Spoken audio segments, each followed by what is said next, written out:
Bom, Jean-Jacques Rousseau, né, um educador, pensador também, filósofo, viveu de 1712 a 1778. Eu estou mandando um vídeo também para acompanhar, para que vocês acompanhem depois, tá?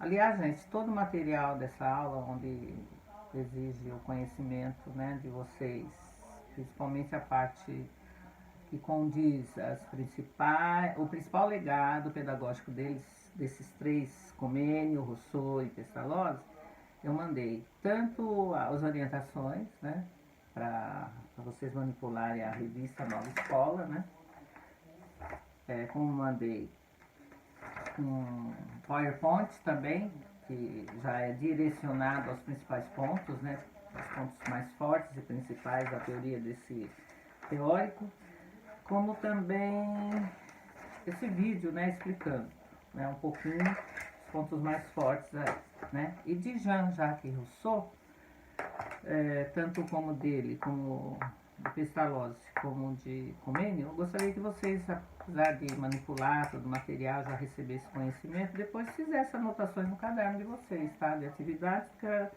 ajudar a reforçar mais ainda esse trabalho pedagógico dessa aula de hoje, que envolve esses três grandes pensadores e filósofos que tiveram uma relação direta e deixaram um legado direto aí pra gente no mundo pedagógico, tá? Bom, Jean-Jacques Rousseau, ele fala principalmente da liberdade, né? Que a criança, aquele que está sendo educado, tem que ter a liberdade como valor supremo, tá?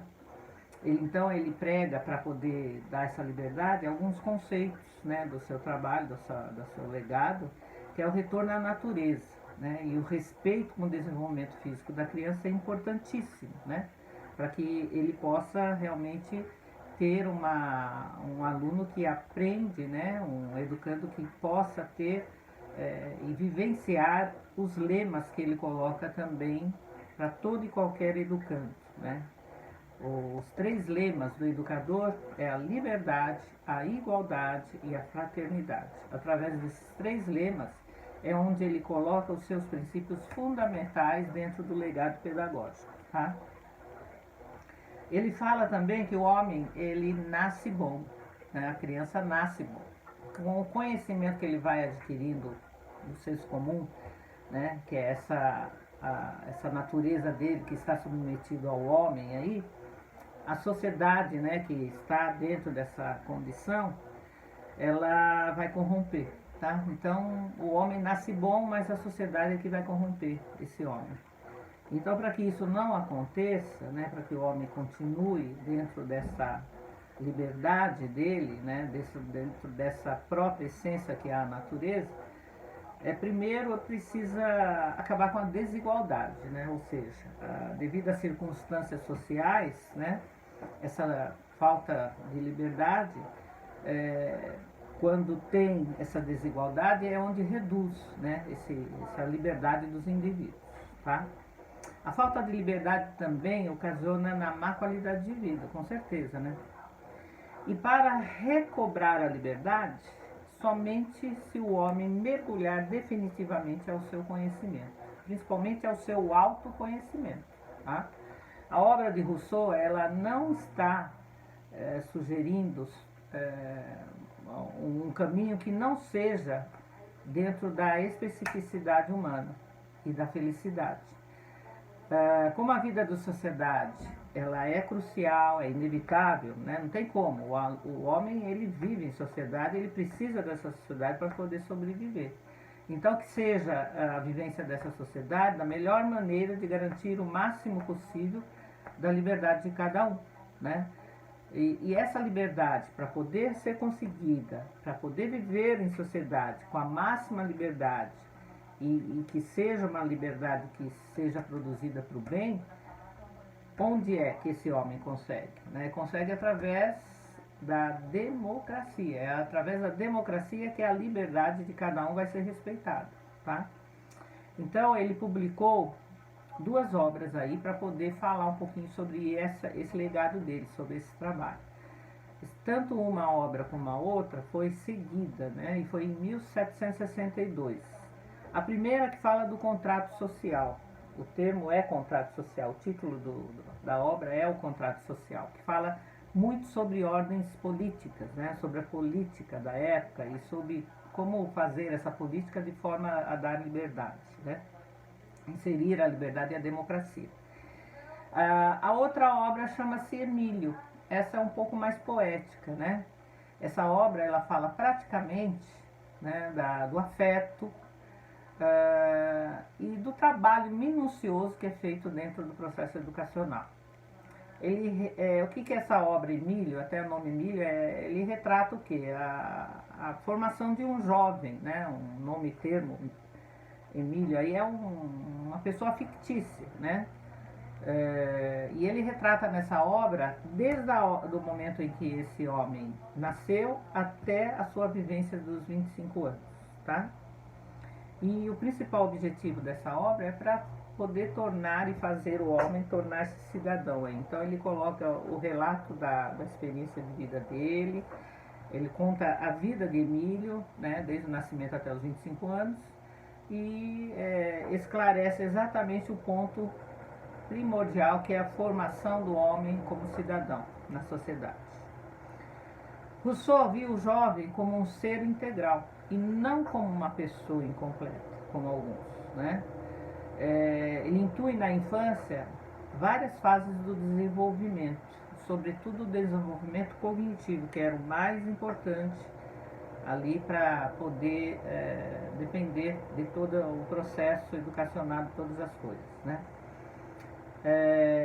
Essa liberdade, esse desenvolvimento, sobretudo em cima do cognitivo, foi muito estudada, né? Essa teoria de Rousseau foi muito estudada posteriormente pela educadora Montessori e por John Dewey, né? Já comentamos em sala também. Para Rousseau, a criança deveria ser educada, sobretudo com liberdade, e viver cada fase da sua infância de uma forma com total plenitude, ou seja, sobre todos os aspectos, todos os sentidos. Liberdade para ele não significava simplesmente, eu quero ter isso, vai lá o pai dá isso. Eu quero liberdade, não com uma libertinagem, vamos dizer assim. Ele queria a liberdade em oposição à vontade dos adultos, ou seja, uma dependência das coisas, onde ele dizia, para resumir, tá? Ele dizia que o vosso filho nada deve obter porque pede, e sim porque precisa, nem fazer nada por obediência, mas por necessidade, tá? Então não era uma coisa supérflua, né? A liberdade tinha que vir com as vontades, mas não de uma maneira supérflua, e sim encontrando sempre um objetivo, né? Algo necessário e algo prudente para a sua vida.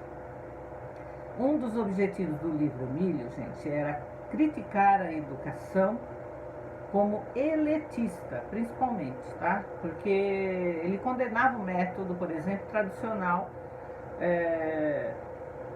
aquele método tradicional onde a educação era somente para os filhos ou o pessoal do clero, né? Ou quem tinha poder aquisitivo. Ele condenava também nesse método tradicional a repetição e a memorização. A experiência direta por parte dos alunos ao receber o conhecimento era mais importante para ele do que qualquer teoria, né? Então caberia ser conduzido pelo próprio aluno o interesse do seu aprendizado. É tudo que a gente viu hoje na escola. Hoje a gente precisa realmente motivar ao aluno aquele estímulo, né, de curiosidade, para que ele possa realmente aprender com vontade, né? A educação deveria preocupar-se com a formação moral e política, e não só com a própria instrução, conteúdo, vamos dizer assim, né? Ele tinha um pensamento bem rebelde na Era da Razão, que já era uma época onde a crença estava sendo um pouco abolida, abandonada, para que a razão fosse definitivamente ficar no lugar de toda a crença, de toda o ensinamento cristão, né? Então ele falava o seguinte, que a criança corra, se divirta, caia 100 vezes por dia, tanto melhor aprenderá mais cedo a se levantar. Ou seja, a criança tem que cair, porque é com os erros, né, com os apertos que ela vai aprender e vai cada vez mais cedo saber se levantar. A função da educação para Rousseau era de introduzir a criança dentro da sociedade. Os principais objetivos dele também era dessa forma, né? Rousseau, ele ensinava ao aluno muito mais do que uma futura, né, profissão que ele poderia ter no futuro, né? Ele tinha esse conhecimento, né, do exercício da cidadania, e para isso ele direcionava esse ensino, né, para que ele pudesse aprender no tempo certo, da idade certa, né, corriqueiramente aí no que ele podia aprender, de acordo com a faixa etária dele, né? Por isso ele fez o Emílio, né, dividido em 5 fases aí. A primeira fase ele considerava a criança da lactância até os 2 anos.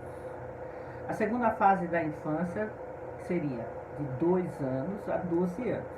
A terceira fase ele considerava da adolescência, que era de 12 anos a 15 anos. A quarta fase, a fase da mocidade, onde ele considerava a criança nessa fase de 15 a 20 anos.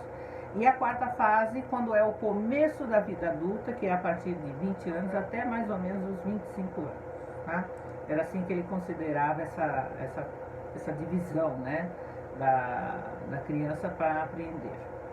Na infância, até 12 anos, ele considerava que ainda a criança é meiga, ela não tem maldade, ela é espirituosamente aberta, né, ao conhecimento, e também é natural, né? Ela não tem aquele espírito de senso comum da crítica, né? Então, até 12 anos, elas teriam que aprender através do lúdico, né? Para que ela pudesse reforçar a experiência, para que ela pudesse sentir, para que ela pudesse provar e desenvolver os sentidos.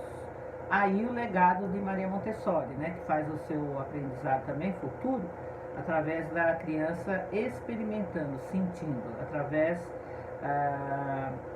de um aprendizado onde ela tem a real experiência em pegar, em sentir, em manipular objetos, em manipular os materiais pedagógicos, tá? Então, ele tinha que aprender até os 12 anos a natureza, ele tinha que aprender as coisas e tinha que aprender mediante as pessoas, o que as pessoas, né, assim poderiam produzir. Planejar a educação a fim de propiciar à criança a felicidade enquanto ainda ela é criança. É um legado importantíssimo que Rousseau nos deixou aí, tá? Agora, vamos então partir rapidamente sobre os conceitos do Pestalozzi, para não ficar muito maçante, né? A educação, se a gente fala demais, acaba, né, ficando o vídeo entediado aí. Mas vamos rapidinho falar sobre Johann Heinrich Pestalozzi. Pestalozzi, nascido em 1746 a 1827. Este é o teórico que incorporou o afeto na sala de aula. Isso vocês não podem esquecer, viu, gente? Tá? Rousseau, a liberdade como valor supremo, né? Comênia, a didática magna, e nós temos o Pestalozzi como o afeto. Esse incorpora a afetividade na sala de aula. Inclusive é o início, né, esse pensador, esse lançamento dessa fundamentação da afetividade, ela já dá um outro impulso aí para a pedagogia moderna, tá? Nenhum deles deu mais importância ao amor